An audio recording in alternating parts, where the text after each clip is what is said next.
Una nueva hora en el programa del profe Morales y precisamente la hora de Noel Alejandro Leal y la realidad venezolana. Como cada domingo a esta hora nos comunicamos con Venezuela y Noel Alejandro Leal nos ayuda a entender qué está pasando en ese país tan rico, tan maravilloso y tan destruido por algo que sus habitantes no quieren entender. Por lo menos la mayoría. Siguen pensando que Maduro es malo y que pronto va a cambiar todo porque va a haber elecciones libres y transparentes. Noel Alejandro Leal, muy buenas madrugadas. Buenas madrugadas, Jenny, profe, y a todos los que nos acompañan hoy. Gracias por esta nueva oportunidad. Yo recién hablaba de las elecciones, pero vos sabés que Diosdado Cabello dice que posiblemente no se vayan a realizar las elecciones porque no puede haber elecciones sin la participación del CNE. Ajá, las elecciones primarias. Sí, las primarias. Exacto, las primarias. Bueno, fíjate que eso es un asunto que es una trampa y es una gran cochinada, porque es parte de todo el esquema de cochinada que hemos vivido estos 25 años de revolución. Vamos con las primarias. Nosotros no tenemos unas primarias como son en Argentina las PASO o cualquier cosa de esta, que están reglamentadas por dentro del marco de los procesos electorales. No, las primarias aquí es un invento para poder ver quién elige los candidatos de esta unidad de cascarones vacíos que son los partidos políticos en la actualidad en Venezuela. Entonces, las primarias es una cosa que se ha venido discutiendo en Venezuela. Para el año 2006 se plantearon, no fueron ejecutadas, simplemente hubo lo que se llamó un consenso. En aquel momento los candidatos que sonaban estaba Manuel Rosales, que fue electo candidato, estaba Teodoro Pecó, Julio Borges, María Corina, son 200 más y hasta el Conde del Guácharo, en aquel momento en el año 2006. Pero hubo un consenso y pusieron a Manuel Rosales. ¿Por qué? Porque él venía de la gobernación del estado Zulia, es decir, había bastante dinero para poder hacer la campaña. Principalmente ese fue el argumento. Después llegamos a las etapas de los fraudes electorales en las elecciones del 2012 y 2013. La primera, ahí nace y se formaliza el esquema de las primarias como tal. De acuerdo a nuestro esquema electoral, las primarias no tienen nada que ver con el sistema electoral nacional. No hay ninguna obligación para que cualquier agrupación política, cualquier agrupación con fines electorales, se vea obligado por ley a hacer elecciones internas o colectivas de esta organización para usar el CNE, el organismo electoral del Estado, para eso. Simplemente no la hay. En Venezuela eso no existe. Pero aquí venimos en un trabajo de ir legitimando cada una de las cosas cuando los fracasos ensucian mucho, ¿no? Cuando las cosas están tan feas que la población deja de creer en el aparato electoral. Por supuesto, volvemos a recordar, desde el 2004 está científica y académicamente demostrado la inviabilidad del sistema electoral venezolano. Pero para lo que fue el evento de las primarias del 2012, hay que recordar que previamente ya el partido de Leopoldo López, Voluntad Popular, cuando se estaba inaugurando, decidió contratar al CNE. Estamos hablando de un partido nuevo, un partido recién fundado. Decidió contratar al CNE para hacer una elección de sus autoridades nacionales. Es decir, un partido nuevecito, de manera muy inocente, decidió contratar al CNE, al organismo que estaba marcado como viciado, como sucio, como podrido, es decir, con los mismos sinónimos de hoy, con los mismos epítetos de hoy, con los mismos calificativos de hoy. Voluntad Popular, el partido de Leopoldo López, lo contrata para realizar sus elecciones internas. Entonces esa es parte del proceso de la tonería y pintura de la imagen del CNE en aquel entonces. Llegamos al hecho de las primarias, repetimos, nada obligaba en aquel tiempo la Coordinadora Democrática a solicitar los servicios del CNE. no se contrataron los servicios del CNE. Cada uno de los candidatos que participó en aquella oportunidad, entre los requisitos para poder participar en las primarias, tenía que hacer un pago, que de ese pago el más grande porcentaje iba directo a el CNE para poder financiar la operación de las primarias como tal. Diosdado abusa del desconocimiento general del país y se apoya precisamente en esa estructura política que ha ido, lo que es la actual comisión de las primarias y la voz de los principales candidatos, teniendo en cuenta a Rosales y a Capriles como principales candidatos hasta el Conde del Guácharo de la oposición, diciendo no hay problema, vamos con el CNE. Entonces, primarias hay con o sin CNE, de acuerdo a la ley venezolana, no necesitas el CNE, pero va a haber con el CNE. Lo importante de todo esto es también recordar que hubo un motor que solicitaba el asunto de las primarias, que es la candidata María Corina Machado, que seguramente no vaya a participar en las primarias. Tal como dijimos en una entrevista a principios de febrero, si mal no recuerdo, explicábamos que ella, como principal motor de esas primarias, lo más seguro es que al final no participe de ellas porque se van a hacer con el CNE. Es imposible no creer que sus compañeros de viaje durante todos estos años no iban a hacer las cochinadas acostumbradas, cochinadas en las cuales ella fue partícipe directa si tomamos en cuenta el caso de las primarias para las elecciones del año 2012. Entonces, esa parte del chiste el gobierno la maneja a su gusto. Diosdado dice, bueno, no habrá primaria porque sin CNE no hay primaria. Eso no tiene nada que ver con la realidad de la ley electoral de Venezuela. Si ellos quisieran hacer sus primarias votando en cajas de zapatos, recogiendo los votos en una plaza, tuviese la misma legalidad, exactamente la misma legalidad, porque no hay ningún instrumento de ley que obligue a lo que es hoy la plataforma unitaria, que antes fue el Comando Unificado de la Oposición, que antes fue la Mesa de la Unidad Democrática, que antes fue la Coordinadora Democrática, que antes fue el Movimiento Unión, es decir, siempre han sido la misma porquería, se vea obligado a utilizar el mecanismo electoral del CNE. Eso por esa parte de lo que son las primarias. Pero vamos a poner las primarias y las elecciones del 2004 como lo que son. Toda una estructura para terminar de darle la relegitimación de la tiranía y, por supuesto, la aceptación internacional de la particular forma de gobernar de la tiranía. Algo que dejamos muy claro que para eso venía el proceso del interinato desde el principio, lo indicábamos en el mismo enero del 2019. Cuando esta semana se anuncia que en determinadas ciudades del mundo, diversas ciudades del mundo iban a tener la posibilidad, los venezolanos que se encuentran en esta diáspora espantosa, increíble que ha sufrido Venezuela en este gran desangrar humano, en distintas ciudades, en diversas ciudades muy puntuales del mundo, podrían ir a participar en las primarias. La pregunta es, si las primarias se van a realizar con el CNE, en el exterior también se van a realizar con el CNE, porque para que pueda ese voto después validarse en la elección general, es decir, en la elección presidencial, ese voto sí a juro tendría que ser con el CNE. Y para que el CNE pudiese funcionar en cada uno de los países donde los venezolanos tengan la oportunidad de depositar su voto, es porque en esos países tiene que haber representación diplomática de Venezuela. Representación diplomática, no creo que el CNE vaya a trabajar en las embajadas que montó Guaidó. Entonces tendría que ser en las embajadas reconocidas por la estructura chavista, es decir, en la embajada del gobierno de Maduro. Para que esas embajadas puedan funcionar en los casi 60 países que desconocieron al chavismo, significa que hay que terminar de legitimar el chavismo aún antes de las elecciones. Esto es muy importante que la gente lo entienda para que pueda entrar dentro del concepto completo de todo lo que está haciendo eso que llaman oposición por legitimar al chavismo.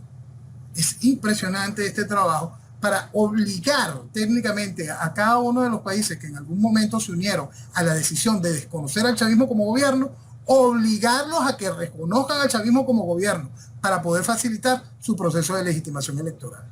Es algo realmente impresionante y asusta.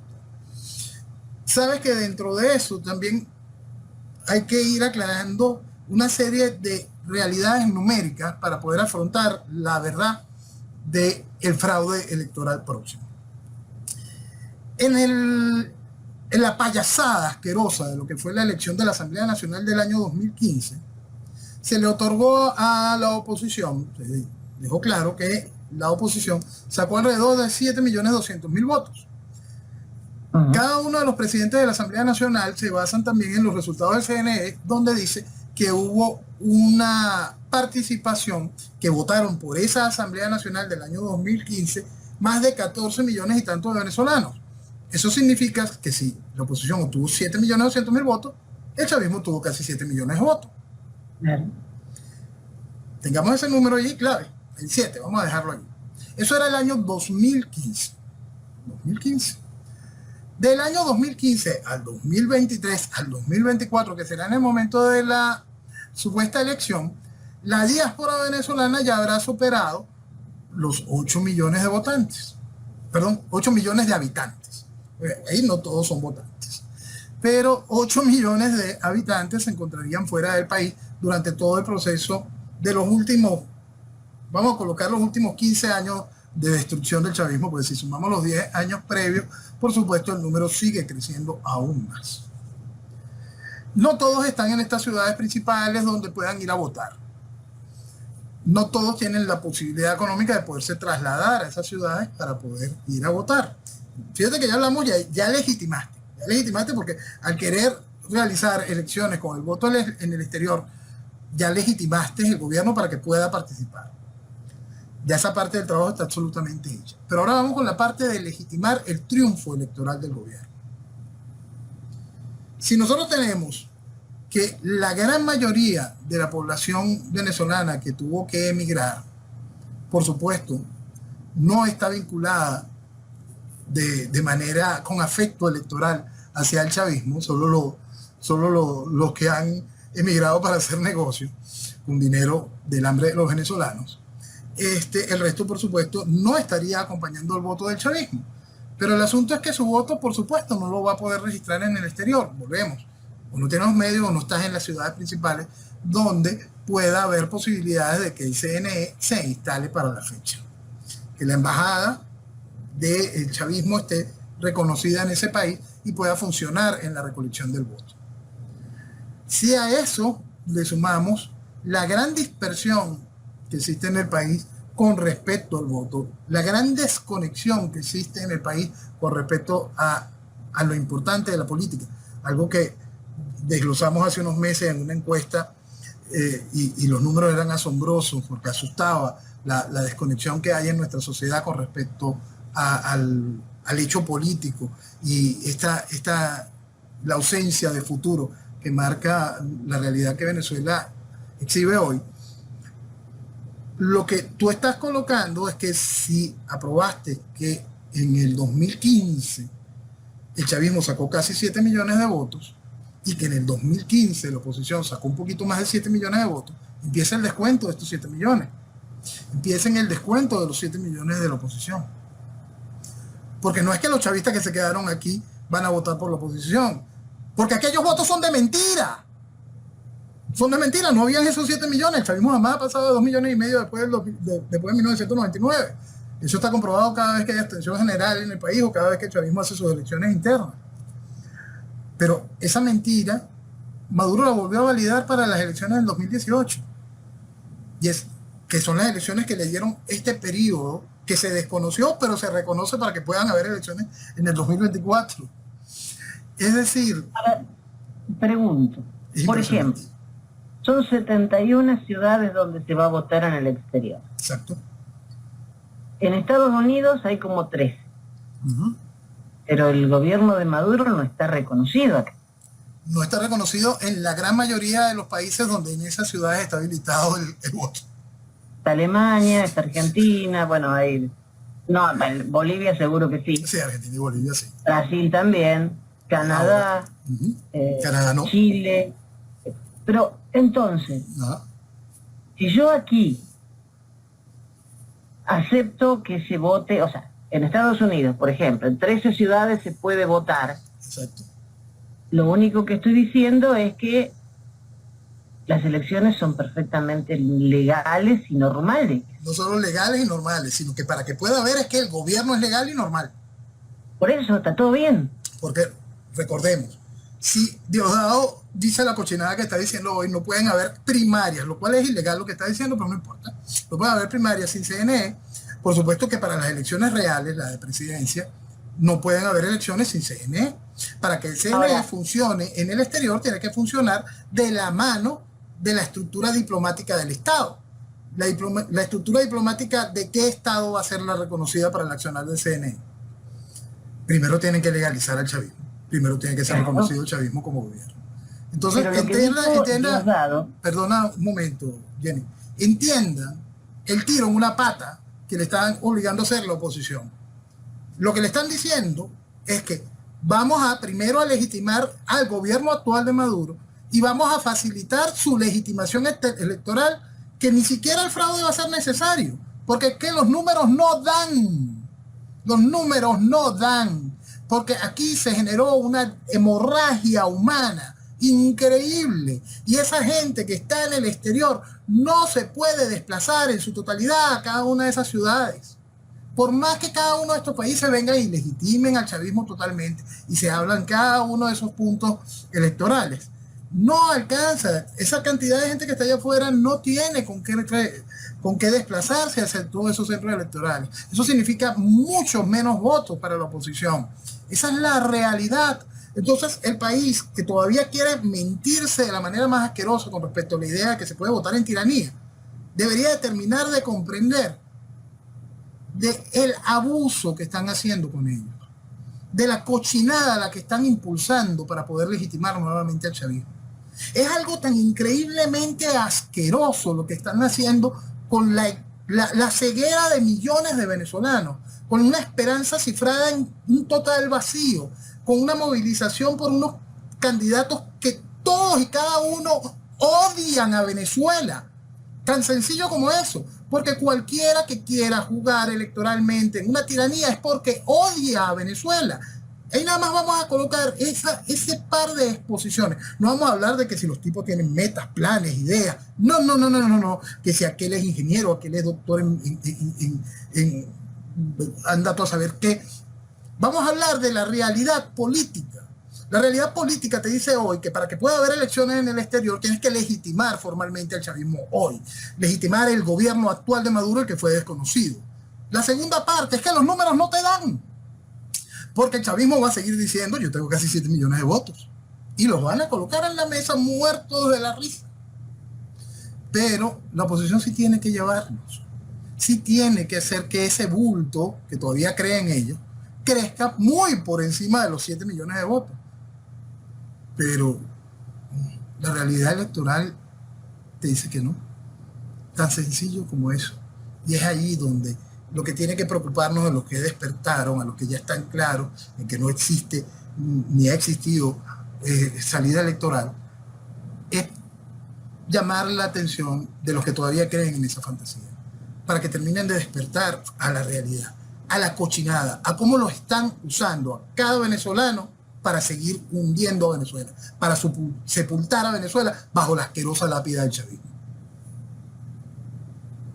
Te decía que Diosdado, y aparte me enteré de un apodo que no conocía, dice que no va a haber primaria y que va a haber un consenso, que quedan dos, Chatarrita y Rosales, porque María Corina está subida de lote.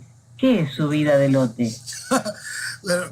Por eso, Diosdado también saca la misma cuenta que sacamos cualquiera que tiene claro que María Corina no participaría en las primarias.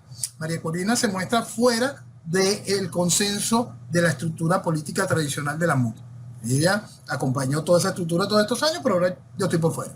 Entonces, si hay primarias, con el CNE y con todas las solicitudes que está haciendo la comisión de primarias, seguramente María Corina no participe. Y si hay un consenso, ella no va a someter su nombre al consenso, ella está fuera del lote.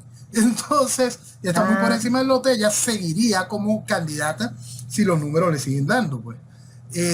Mientras que en el consenso que pueda haber dentro del chavismo azul, es decir, dentro de la oposición, el consenso Diosdado lo decreta entre los que tienen eso que habíamos hablado también al principio del año, cuando empezamos a hablar de primarias, hablábamos sobre quién tiene el músculo para poder mover algo. Y hablamos en ese programa sobre eso, que el gobierno debería de tener ya seleccionado, claro, quiénes son sus dos candidatos que llegan al final. Eso lo dijimos a principios de año, ya ahorita Diosdado lo está dejando de manera descarada, porque siempre lo hacen así. Sí, pero no conocía lo de chatarrita, yo le decía flaquito, pero esto es nuevo. Él le encanta bautizar y bueno, quizás piensa que el flaquito ya se gastó, son bastante más de 10 años, vamos a poner uno nuevo. Estaba viendo las ciudades donde se vota y, por ejemplo, hay en Argentina hay mucho venezolano, pero viajar a Buenos Aires, si estás en el norte o en el sur, es imposible. Eso es lo que estaba intentando decir. Claro, no puedes, claro. simplemente no puedes, porque el venezolano que dígame el que huyó a pie, que esperan que se traslade de donde está viviendo, el venezolano que está viviendo en Viña, se va a trasladar a Santiago, que está en Mendoza, se va a trasladar a Buenos Aires. Son cosas imposibles, son reales, absurdos, son cosas que rayan en lo ridículo, que para cualquier persona con un mínimo de sentido común diría, pero ¿qué asunto es este tan estúpido?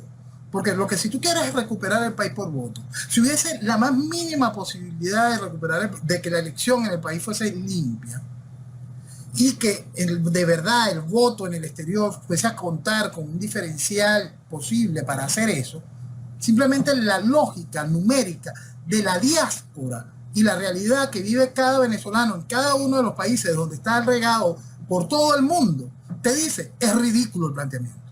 Punto. En una elección pasada, cuando habían cerrado el consulado aquí en Miami, se movilizó gente, contrataron colectivos y se fueron al próximo consulado, pero muchísima gente. Claro, y estás hablando de esas primeras oleadas de venezolanos donde éramos los balseros del aire. No estamos hablando de la oleada de los venezolanos, de los caminantes por América toda. No, eso es muy distinto. Claro. Muy distinto. Lo bueno es que Estados Unidos le garantizó a la ONU que protegerá el Fondo Humanitario para Venezuela de los acreedores. Bueno, eso es parte de ver cómo financiamos todo este tipo de situaciones. En ese gran abrir el chorro para las campañas, para que se vea la institucionalidad democrática, para que el gobierno siga la parte del juego y todo el mundo se vaya legitimando, los Estados Unidos hacen esa declaración y también hicieron la declaración de que por fin van a dar los 3.000 y pico de millones que estaban acordados en la última reunión en México. En la última reunión en México firma Jorge Rodríguez por parte del gobierno nacional y firma Gerardo Blay como parte de la plataforma unitaria. Debemos recordar que en aquella reunión todavía supuestamente existía una presidencia interina y que Gerardo Blay era el representante de esa presidencia interina. Pero no, ya había firmado un documento anterior también como plataforma unitaria. Ningún tipo de reconocimiento como presidencia interina, nada que tenga que ver con el chiste. En aquella última reunión, en ese acuerdo, se dejó claro que habían 3.000 y pico de millones que iban a ser administrados por la Organización de Naciones Unidas para atender una serie de emergencias en Venezuela. Ese dinero los Estados Unidos no lo entregó durante un buen tiempo, fue parte de las excusas que utilizó el chavismo para decir no nos reunimos más, no nos sentamos más hasta que este dinero esté de nuevo puesto y se cumpla lo acordado en aquel momento. Ahora por fin se va a dar rienda a ese acuerdo para poder seguir avanzando en las nuevas mesas de negociaciones. Como hablábamos en aquel tiempo, lo de México iba para largo, ya va para 2 años, es increíble. Bueno, lo cierto de toda esta realidad es que ese gran autobús, que es la legitimación, va a toda velocidad y con bastante financiamiento. El señor Leopoldo López sigue hablando. Ahora le reclama a España presión y no normalización diplomática, pero él habla de la dictadura de Nicolás Maduro. Estoy en desacuerdo con el reconocimiento a una dictadura. Tú sabes que hay dos puntos a tocar. Por supuesto, él no va a desarrollar el tema de tiranía como tal, lo hemos dejado claro en mil oportunidades. La tiranía no es una forma legítima de gobierno, las dictaduras sí son una forma legítima de gobierno. Las dictaduras pueden llegar a salir por sistemas electorales. Ahí tienen el caso del esquema de gobierno del general Augusto Pinochet. Las tiranías no. Ahí tienen el caso de Fidel y todo lo que tiene que ver con el castrismo en Cuba. Por supuesto, él no va a tomar eso, pero ahí hay un dato bien interesante que también hemos mencionado aquí. Felipe González, que para nada es santo de mi devoción, es el único político de alta trascendencia que ha utilizado la palabra correcta. Él mismo lo ha dicho. El chavismo no es una dictadura, eso es una tiranía y Maduro es un tirano. Él lo entiende. Felipe González es precisamente uno de los héroes de Leopoldo López. Pero fíjate que es tan fuerte eso que ni siquiera cede en eso, en admitir esa parte de la realidad. Lo interesante es que él le esté pidiendo eso al gobierno socialista, al gobierno social comunista de Pedro Sánchez. Si sigue subiendo el tono de esa manera, y si, bueno, la suerte que tiene es que su papá es diputado al Congreso Español, diputado al Congreso Europeo por parte del PP. Porque en cualquier momento lo van a declarar persona no grata y les hará compañía a ustedes en Miami. Otro más. Otro héroe, bueno, que se encuentre con su criado y van a estar juntitos otra vez. Bueno. Estoy escuchando esta semana hablar mucho del fiscal Karim Khan de la Corte Penal Internacional. Él va a investigar las muertes de 2 detenidos por presunta corrupción en Venezuela. Sí, bueno, él va a investigar todo. Todo lo que le pongan para la mesa, él lo va a investigar. Ahorita lo que pasa es que él va a estar muy ocupado. Él va a estar muy ocupado porque ves que es imposible hablar en serio con nada. Es terrible esto, ¿vale? Porque es que el mundo está tan podrido, todo está tan ridículo, ¿no? Él va a estar muy ocupado, vamos a ponerlo claro, porque ese fiscal tuvo la brillante idea de poner una orden de captura internacional contra el presidente de la Federación Rusa, contra Vladimir Putin.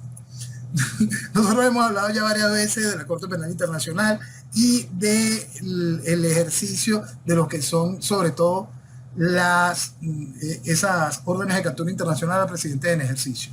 En mayor caso, volvemos a Sudán, Sudán que va a estar muy de moda durante estos próximos meses, y al-Bashir. Él fue solicitado con orden internacional de captura cuando era gobierno por allá, por el año 2009, la orden se hace vigente en el 2011. Él creo que por fin se murió, hace nada, tranquilito en su casa. Bueno, si no está vivo, igualito, nunca paró por allá. Y conste que él no era gobierno desde el 2014 o algo así. Por supuesto, Karim Khan va a estar muy ocupado, no solo porque le pone esta orden de captura a Putin, sino que hoy precisamente, esta semana, Rusia decretó orden de captura internacional contra Karim Khan. Se la devolvió. El gobierno de Vladimir Putin declaró que es solicitado y tiene orden de captura el fiscal de la Corte Penal Internacional que le había declarado la orden de captura internacional a Vladimir Putin. Entonces, disculpen si Karim Khan no puede atender los asuntos de Venezuela con la misma prontitud que lo ha hecho durante el día, con la misma efectividad y prontitud que lo ha hecho toda la Corte, no solo él. Bueno, hay que recordar el trabajo de Ocampo, el trabajo del anterior fiscal, Souda, y bueno, por supuesto, el de Karim, toda esa preocupación de la Corte Penal Internacional por Venezuela. Él está ahorita muy ocupado porque Rusia lo va a poner preso. Dios mío.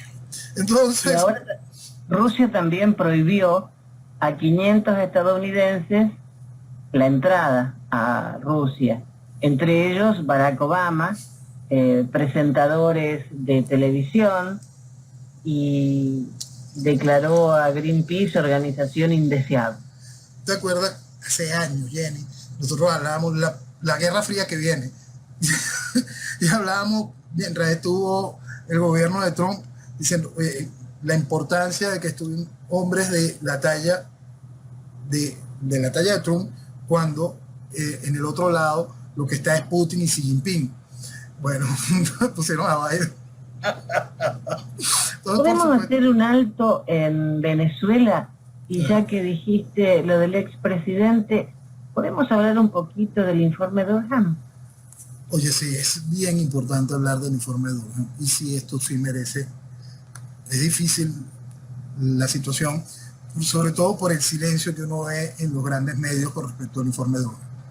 El informe Durham, para los que no tienen mayor información al respecto, es un informe elaborado por un fiscal perteneciente a la Fiscalía General de los Estados Unidos, donde hace una investigación sobre aquellas acusaciones, principalmente sobre aquellas acusaciones donde se hablaba de una colusión, un acuerdo de Rusia para facilitar y financiar y dar herramientas a la campaña de Donald Trump en el año 2016.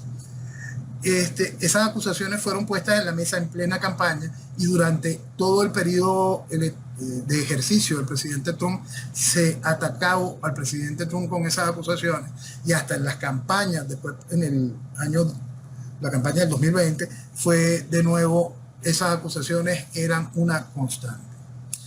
El informe es un informe muy extenso de 300 y tantas páginas, tiene un apéndice.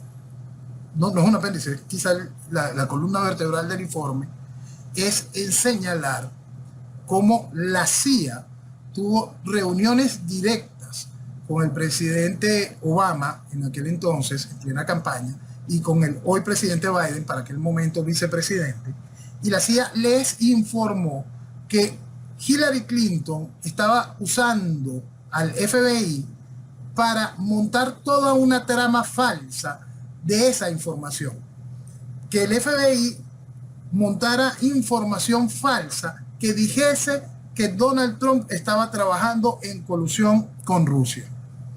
Esto es una cosa impresionante, porque más allá de la cochinada que quiera hacer el Partido Demócrata, más allá de la cochinada que quiera hacer Hillary Clinton en su campaña, se está utilizando a una institución federal como el FBI, y más allá de eso, todo eso se hizo con el conocimiento, con la anuencia del que era presidente de la República y su vicepresidente, que es hoy presidente de la República, presidente de los Estados Unidos. Es un asunto impresionante, y que esto no tenga en los grandes medios de los Estados Unidos mayor difusión demuestra, uno, que se puede usar a la población a gusto, a total tranquilidad. Porque la población general, no solo la de mi país, cuando hablábamos hace un momento de esa desconexión y preocupación por lo electoral y esa orfandad electoral, sino que cuando un país como los Estados Unidos está teniendo esa desconexión precisamente porque sus medios de información no le están dando el material para que puedan desmenuzar lo que está sucediendo en política, es algo muy grave, muy grave. Esto supera por mucho el Watergate. Esto deja el Watergate en las sombras. Es una cosa, es una necedad comparado con lo que deja claro el informe Durham. Y simplemente no hay escándalo. El control de la sociedad, la apatía de la sociedad, la banalidad de la sociedad es un hecho. Y esa desconexión hace posible estos increíbles desastres. Hace posible cosas como, déjame volver a Venezuela por un pequeño experimento social que hice esta semana en Twitter. Esta semana en Twitter subí una lista de 4 nombres. Puse Yolanda Díaz, que es la vicepresidenta en España. Puse Kamala Harris, vicepresidenta de los Estados Unidos. Cristina Kirchner, vicepresidenta en Argentina. Y Francia Márquez, vicepresidenta en Colombia. Nada más puse los nombres. No puse los cargos ni nada. Por supuesto, la gente leía esos nombres y empezaban a sumarles nombres de otra serie de mujeres infames en general en la política actual. Solo una persona puso el nombre de Delcy Rodríguez, que es la vicepresidenta de Venezuela. Pero también la ligó con otros nombres. No veían el perfil de lo que estaba ahí, que estaba reuniendo los 4 nombres principales. Y esa es otra de esas cosas que estaban demostrando la increíble desconexión que tenemos con lo que realmente importa. Porque lo que señala el informe Durham hace 25 años en los Estados Unidos hubiese acabado por completo con la estructura del gobierno actual, del gobierno Biden, por ese ejemplo. El gobierno no hubiese posibilidades. La imagen, yo creo que no hubiese alcanzado ni para que Biden hiciera la despedida que hizo Richard Nixon frente al helicóptero. Ni para eso hubiese dado frente a lo que era el periodismo de investigación, lo que fue aquel trabajo que hizo inmortal a estos periodistas del Washington Post, de todo lo vinculante a aquella trama de Garganta Profunda y toda esta cosa que dio tanto material y tanta historia, y eso acabó con la posibilidad de la reelección de Nixon. Lo que está viviéndose hoy y que el país no se vuelva, lo que se está viviendo en cada uno de nuestros países y que las sociedades tengan total desconexión frente a la realidad de lo que son sus esquemas políticos, de quiénes son sus dirigentes, dónde están sus comunes denominadores, todo este manto, todo este hilo, porque igual esos 4 nombres que colocaba allí, ese hoy gobierno demócrata, ese hoy gobierno del Foro de Sao Paulo en Venezuela, esa estructura social comunista que es el gobierno de España, todo tiene ese mismo hilo rojo, es el socialismo, pero es el mismo socialismo que genera la supuesta opinión de la actualidad de nuestras sociedades, la cual está totalmente en desconexión frente a la gravedad de lo que estamos viviendo. Es impresionante que algo como el informe Durham no se esté discutiendo todos los días en los medios de comunicación, que aquí en Venezuela simplemente no existe. Tú no veas mayores diarios hablando sobre esa realidad. Tienes que entrar en uno que otro diario europeo para poder conseguir información al respecto. Es muy, muy grave lo que nos están haciendo como sociedad. Noel, Venezuela no es un problema ideológico. Venezuela y Rusia evalúan planes de cooperación en el área petrolera. La dictadura, así lo titulan, de Maduro y el régimen chino consolidan relaciones de cooperación. El presidente electo Santiago Peña de Paraguay restablecerá relaciones de Paraguay con Venezuela sin condiciones. Y por supuesto, Lula se acerca más a Maduro, porque envió a Caracas una delegación multidisciplinaria para establecer un diálogo fluido. ¿No es ideológico?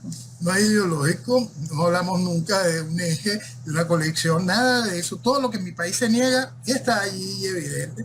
Hablamos claramente de que todo este proceso, de lo que fue esa oportunidad que tuvo el chavismo para aislarse durante un tiempo, llegar hasta el extremo de ser desconocido a nivel internacional para encontrarse hoy con esto, con la aceptación internacional de su política, de su particular política para gobernar, es decir, la aceptación de la tiranía como ejercicio de gobierno, y que sea respaldada por sus socios ideológicos.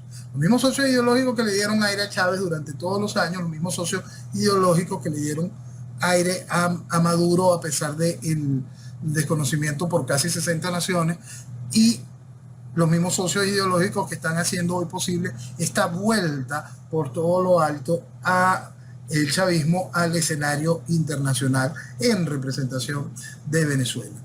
Explicábamos en aquel momento de cómo era posible que algún venezolano viese como bueno que llegasen miembros del Foro de Sao Paulo como Petro y Lula al ejercicio de gobierno de 2 naciones que son frontera con Venezuela.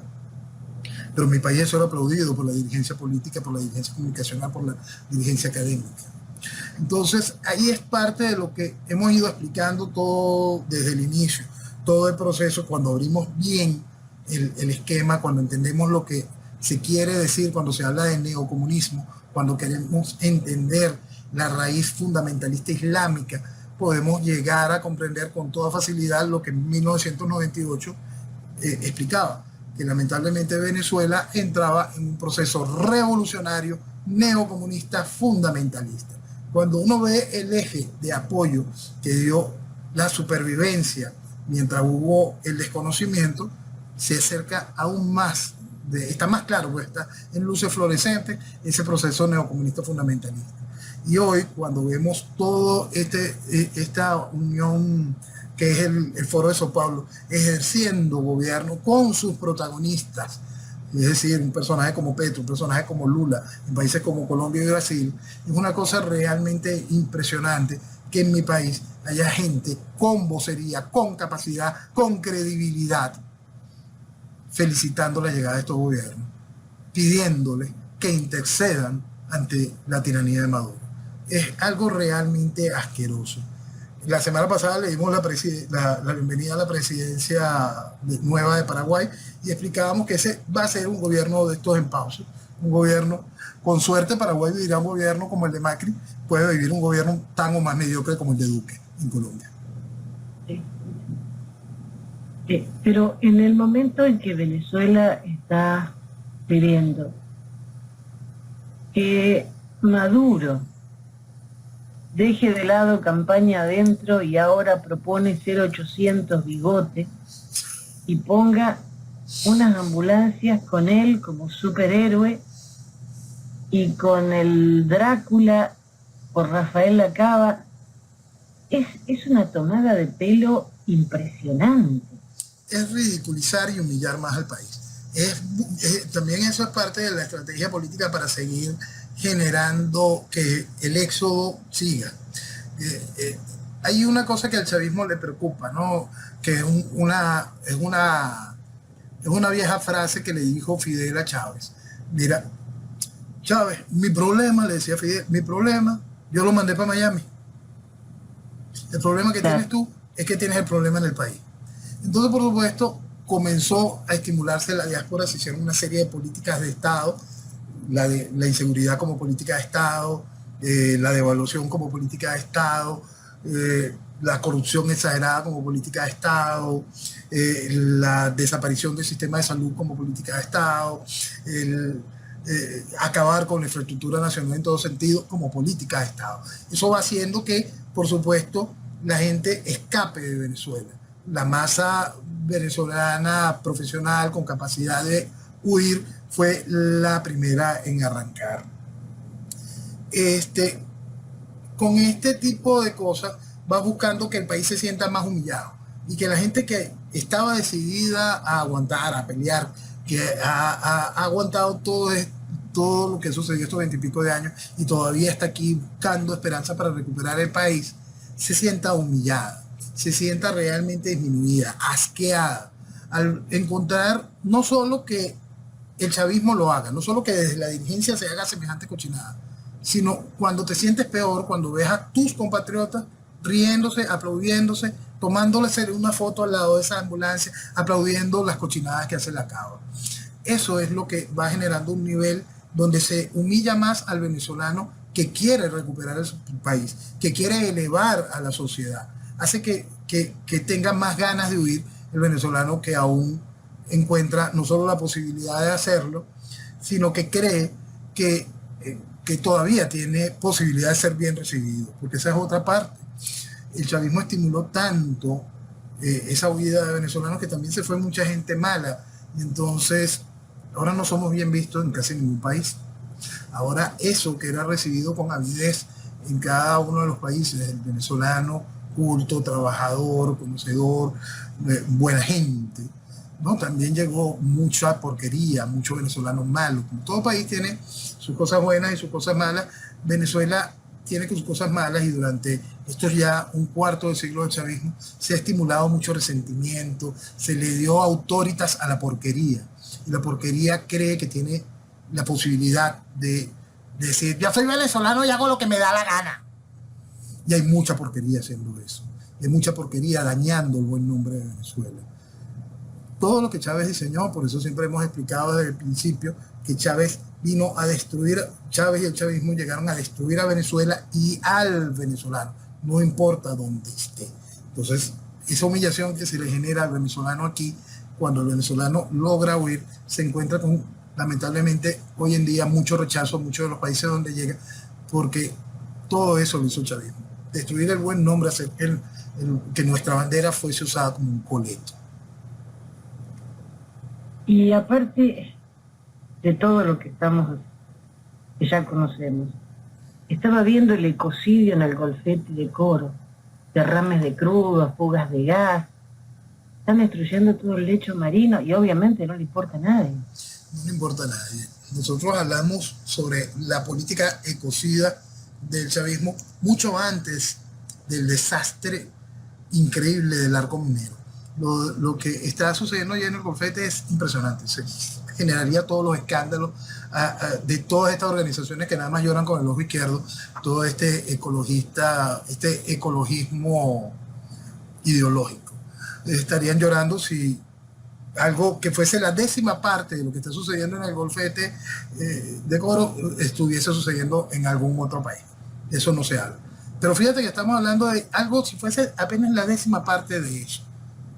Pero ese desastre ecológico que tú estás haciendo mención no es ni la 10ª parte del desastre de lo que sucede en el arco minero, de lo que sucede en el Parque Nacional Canaima.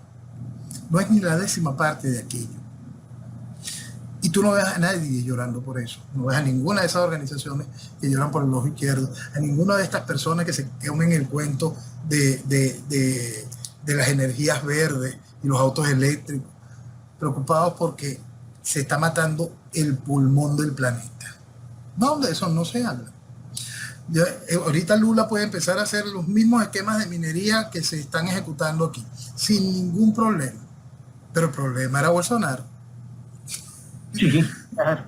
Por eso, si no se entiende que todo lo que nosotros estamos es en un proceso ideológico, si no se termina de abrir ante la realidad y entender que esto no es solo el asunto de globalistas y patriotas, vamos a entender el centro de todo esto.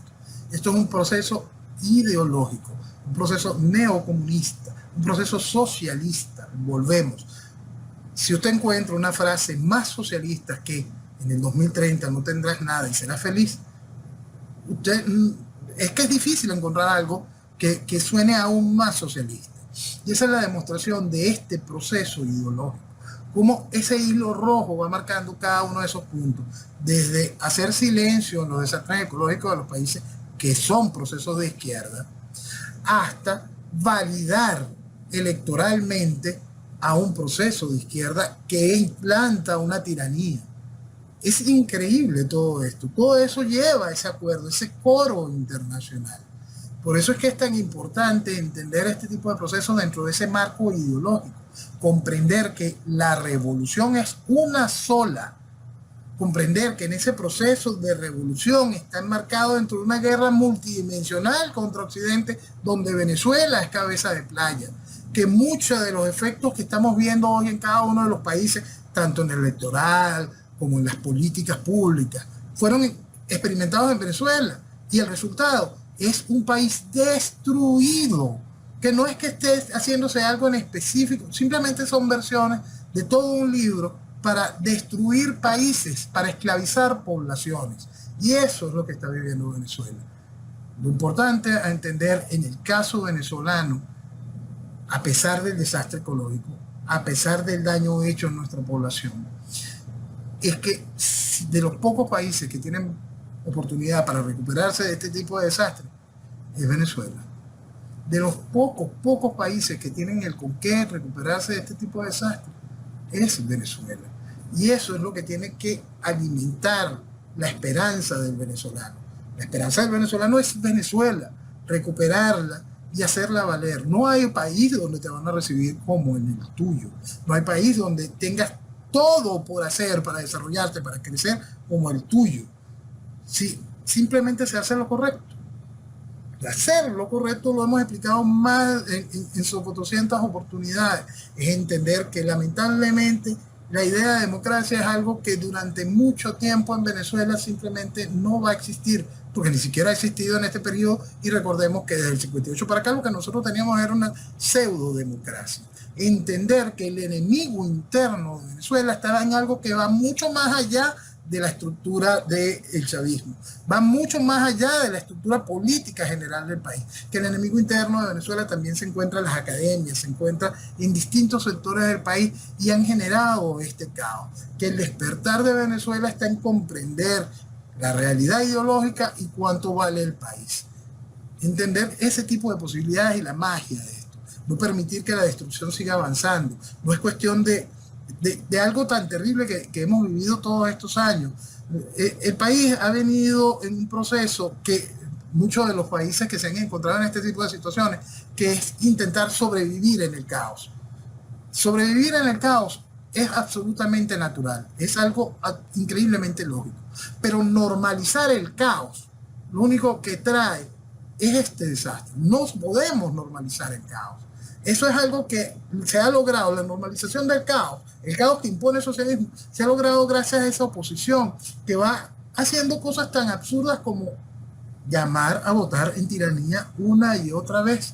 Es parte de ese proceso de normalización del caos y eso es absolutamente criminal lo que han hecho.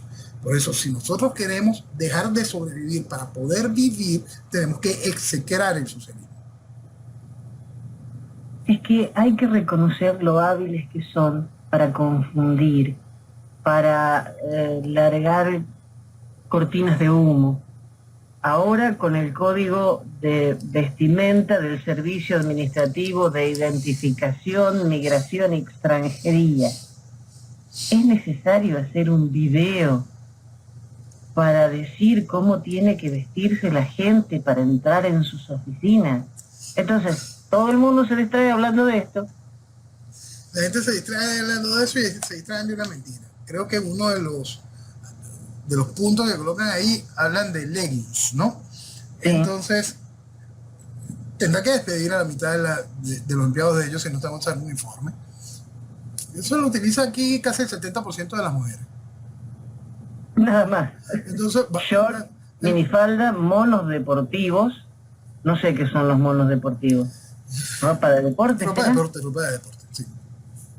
Leggings, camisas con escote, pantalones con roturas, si supiera lo caro que son los jeans con roturas, sandalias tipo playeras o similares, gorras, sombreros, cascos. Lo cierto es que como sociedad, como cualquiera, deberíamos estar conscientes. Si usted va a estar dando una institución, por supuesto no debería estar usando unos chorcitos ni andar en una sandalia, eso, en una chola. Eso es algo que debería de formar parte de la lógica, no debería haber un instructivo para eso, ¿no? Pero hay que atender una serie de realidades y aparte hay que entender las urgencias y las realidades que estamos viviendo nosotros como sociedad. ¿Cuánta gente no tiene ni siquiera para un par de zapatos para poder ir a trabajar? También le vas a exigir un código de vestimenta para poder sacarse su cédula. La realidad es que Venezuela está destruida gracias por el chavismo. Querer cuidar una forma cuando simplemente todo es destrucción, es simplemente querer maquillar una desgracia que es como todas las cosas que hace el chavismo, es esto, es un ruido de 5 días. Cualquier cosa de estas es eso, ruidos, cortinas de humo, pendejadas para que la gente esté en otro nivel y no entendiendo la discusión de fondo, esa discusión que te genera desconexión con la realidad, esa discusión que busca evitar que sigas entendiendo que un pensionado está recibiendo menos de $4 al mes y que la canasta básica ya ya está llegando a los $1,000. Bueno, evidentemente en eso no. La gente muchas veces no se fija porque no les toca. Yes. Pero los que más están sufriendo son los ancianos que han quedado solos porque sus hijos se han ido a otras partes, sí, a buscar fortuna y no la están pasando bien. Sí, sí. Eso hay que recordarlo siempre, lo hemos dicho en otras oportunidades. Recuerden a sus viejos, estén atentos a ellos, busquen no solo la ayuda económica, hablen con ellos, recuerden que están ahí, aliméntenlos con amor. Noel, te agradezco por otra hora más, por las informaciones, por la exactitud con la que hablas y por tener siempre un norte que jamás ha variado, la soberanía de tu tierra. Muchísimas gracias. Señores, Venezuela lo vale. ¡Viva Venezuela! ¡Viva Venezuela! Y así llegamos al final del programa del profe Morales. Dios mediante, el próximo